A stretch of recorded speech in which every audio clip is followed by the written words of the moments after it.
राजस्थान की सियासत का वो काला अध्याय जिसने रातों रात सरकार को गिरने की दहलीज पर खड़ा कर दिया था। वो 34 दिन जब जयपुर से लेकर मानेसर तक की घेराबंदी हुई थी। आज एक बार फिर पूर्व मुख्यमंत्री अशोक गहलोत ने उस जिन्न को बोतल से बाहर निकाल दिया है। डीडवाना की धरती से गहलोत ने न केवल बीजेपी के दिग्गज अमित शाह और पीएम मोदी पर हमला बोला, बल्कि सीएम भजनलाल शर्मा और मदन राठौड़ को भी कड़े शब्दों में ललकारा।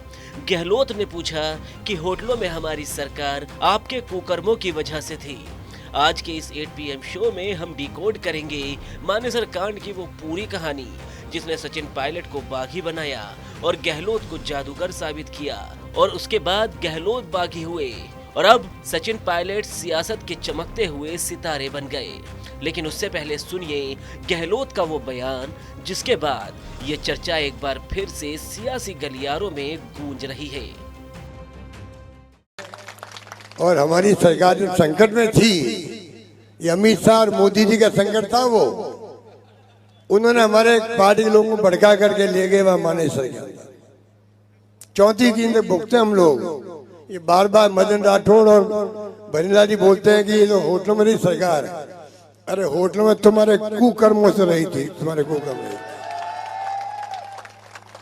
तुम लोगों ने बर्बाद किया, करोड़ों रुपए खर्च किए सरकार गिराने के लिए, करोड़ों रुपए खर्च कर दिए।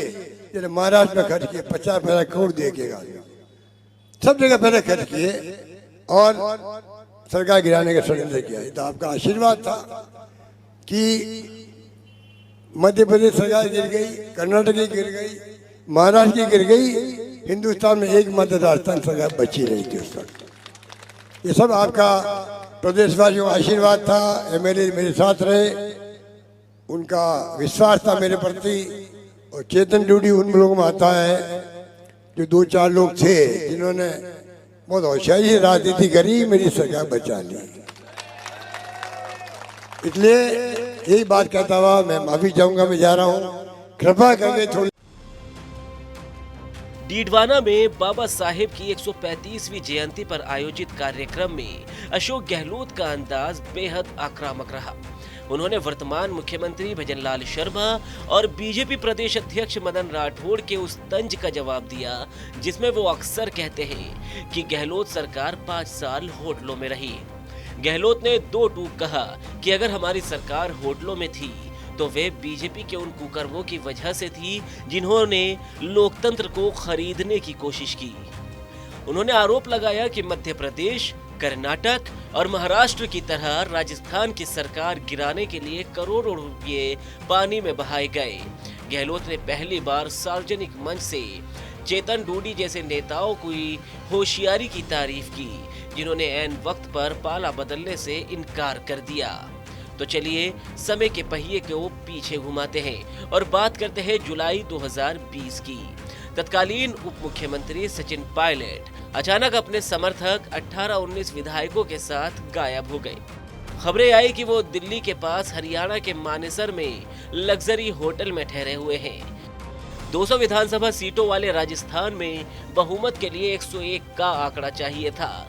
पायलट की बगावत ने गहलोत सरकार को अल्पमत में लाने की कगार पर खड़ा कर दिया। गहलोत ने तुरंत एक्शन लिया। अपने समर्थक विधायकों को पहले जयपुर के होटल और फिर जैसलमेर के सूर्यगढ़ में शिफ्ट कर दिया। पूरे 34 दिनों तक राजस्थान की सत्ता होटलों से चली। उस दौरान कुछ ऑडियो क्लिप्स वायरल हुए जिनमें कथित तौर पर केंद्रीय मंत्री गजेंद्र सिंह शेखावत और विधायकों के बीच पैसों के लेन देन की बात हो रही थी। हालांकि बीजेपी ने इन्हें फर्जी बताया। राहुल गांधी और प्रियंका गांधी के हस्तक्षेप के बाद पायलट खेमा वापस जयपुर लौटा।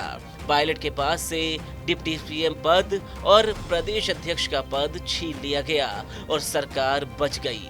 सियासत में चर्चा सिर्फ 2020 की नहीं होती बल्कि 25 सितंबर 2022 की भी होती है।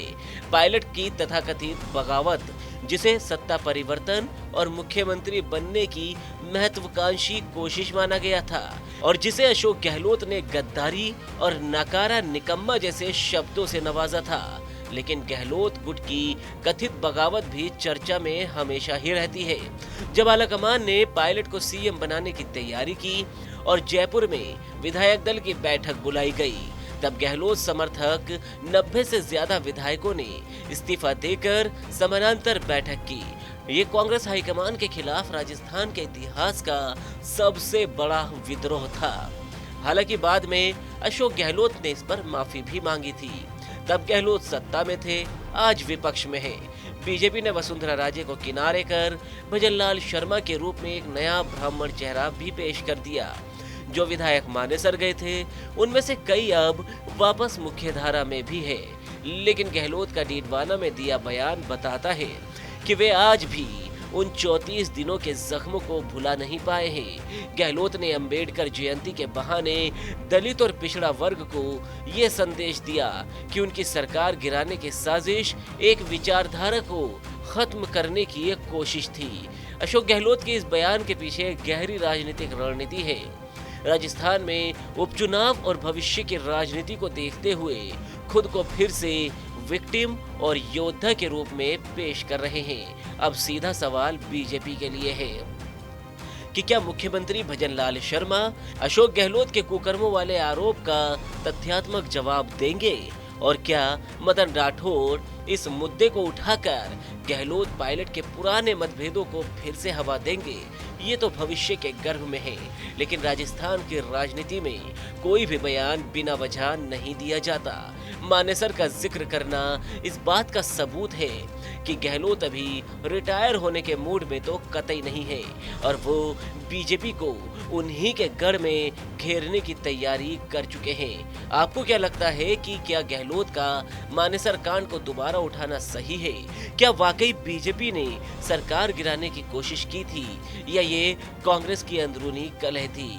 आप भी अपनी राय कमेंट बॉक्स में जरूर बताएं और राजस्थान की राजनीति से जुड़ी हर खबर के लिए देखते रहिए TV9 राजस्थान।